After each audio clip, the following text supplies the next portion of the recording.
with that in mind, I mean, there was two sort of kind of interesting events that happened. Obviously, there was the one at on Saturday with Dominick Cruz, and then last night with Anthony Smith.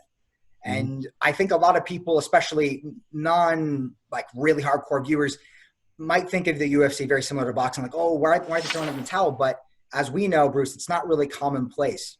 But you see a fighter like Anthony Smith taking a pretty bad beating. Like it was getting difficult to watch. But then just before that, you see Dominick Cruz criticizing Keith Peterson for stopping the fight too early.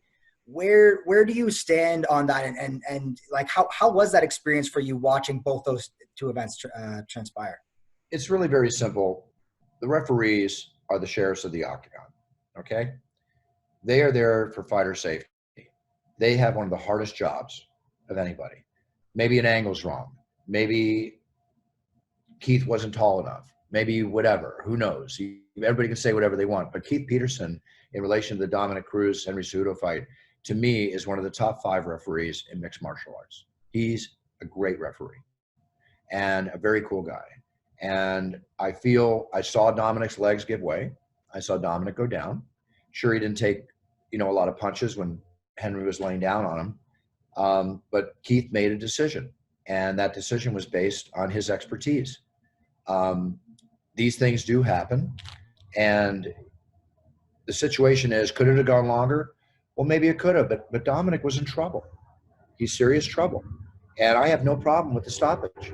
I'm sorry, Dominick, for saying that. I don't like the idea that Dominick stated what he said about Keith publicly, because that was a very unfair statement. I don't think it's a correct statement. It's not a classy statement to make.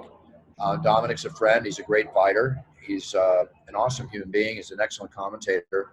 But, he's in the heat of the moment, passion of the moment. This is a big deal for Dom, 3.5 years out of the octagon, finally walking in. So many dreams, in front of him, which he can still attain.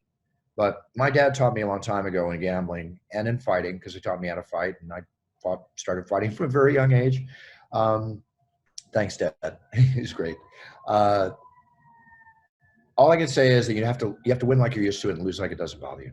You're not going to be able to overturn the loss. It doesn't rarely ever happen. So just, again, it's kind of like COVID-19, stay at home. You're in a bad situation, make the most out of it. We all love Dominick. We know how great a fighter he is. It happened. What are you going to do? Now, when you get to live and learn from is what I'm saying. Would I like seeing the fight go longer? Sure, I would have. But I'm okay with that, with the way it was stopped. The other fight was Anthony. Listen, Anthony's, in the end, broke his orbital bone. Now, when you break an orbital bone, if that injury is not watched after, or if something else happens, or if the bone pinches the nerve, as it happened with a UFC fighter sometime recently, and I forget her name, what happens is that you can actually lose your eyesight, right? You're actually in danger of much worse, okay? So maybe that fight went on a little too long without the referee knowing the damage that was at hand. But it was a hell of a brawl, an amazing fight. Anthony is a warrior, beyond a shadow of a doubt. And what can you say about Glover Teixeira? I mean, Glover Teixeira has been fighting forever, and he's just looking so good. I mean, he's on a 4-win streak at his age, and fighting in the light heavyweight division, one of the toughest divisions there is to even fight in, whether it's boxing or MMA or whatever, as all divisions are tough. Again, things happen, things go on, but those referees are there to provide safety. And when they have a question, they bring the doctor in to follow their information, okay, on what they should do. And that's where doctor's advice caused referees stoppage, okay? So I really can't comment beyond that. I get decisions sometimes, as happened the other night in the Michelle Waterson Esparza fight, where it's a split decision, and one judge has a 30-27 for Michelle, and the other referee has a 30-27 for Esparza, with the other referee for Esparza causing the split decision. Sometimes I wonder what the judges are looking at. But I'm the messenger, okay? I'm one of the first ones, aside from the lady adding it up or the man adding it up, to see it. We're the first ones to know, and I got to put on my game face. I got to hold my card over my mouth like an NFL game with a coach, But I'm the messenger, man. I got to do my job. And like Dana White always said, don't let it go to the judges if you can avoid it. That's always been an interesting one to me. Like I always think to myself, like once you hear the scorecards, I always think, what did Bruce think when he picked that up? And he thought, what are you watching? Oh, Bruce thought, trust me, Bruce thought, Bruce just always thought, yeah, I got to do my job.